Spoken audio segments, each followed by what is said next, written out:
नमो नमः। एक बार फिर से आपका स्वागत है व्याकरण वाणी परिवार में।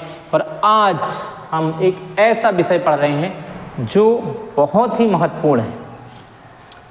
रघुवंश महाकाव्य जो है, रघु तो आप जानते हैं, रघुकुल रीत सदा चली आई, प्राण जाए पर वचन न जाए। तो ये रघुकुल का जो वंश है, जो रघुवंश महाकाव्य में प्रस्तुत किया गया है, जिनमें उनकी वंशावली बताई गई है कि किसका बेटा कौन है, किसके पिता कौन है, आज मैं वो आपको बताने वाला हूँ। क्योंकि राम के बाद दशरथ, यहाँ तक तो बहुत लोग जानते हैं कि राम जी जो हैं, राम जी के पिता दशरथ हैं, लेकिन उसके बाद लोग एकदम रुक जाते हैं उनका नाम बताने में। तो आज मैं आपको वंशावली बता रहा हूँ पूरा एक साथ। सबसे पहले माना जाता है इस दुनिया में आए मनु, ठीक है। मनु के बाद जन्म हुआ दिलीप का। दिलीप वह है जिसने नंदिनी गाय की सेवा करके रघु नाम का बेटा प्राप्त किया था, नंदिनी गाय की सेवा करके। तो मनु के बेटे दिलीप के बाद किसका जन्म हुआ? रघु का। रघु के बाद हुआ अज के बाद दशरथ के बाद राम के बाद लव और कुश।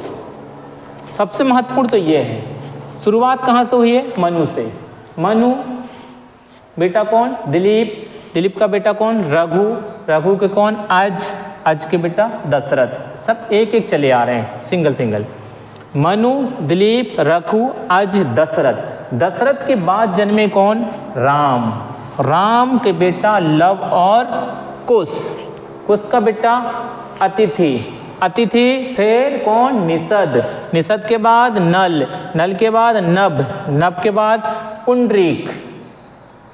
अच्छे से समझ लीजिए, अच्छे से याद कर लीजिए, ये हर हिंदू को यह जानना अति आवश्यक है, क्योंकि ये उनका वह आधार ग्रंथ है जिससे जीवन चलता है। मनु का बेटा दिलीप का बेटा रघु का बेटा अज का बेटा दशरथ का बेटा राम का बेटा लव और कुश। लव कुश के बाद कौन आए? अतिथि के बाद निषद के बाद नल के बाद नभ के बाद पुंडरीक के बाद क्षेमधनवा, फिर देवानीक, फिर अहिनाग, फिर पारिपात, फिर सिल, फिर उन्नाब, फिर वज्रनाभ।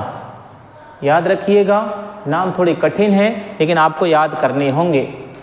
यह जो नाम है ये निश्चित है आपको पेपर में बहुत काम आएंगे, चाहे वो नेट हो, चाहे JRF हो या फिर सेट हो।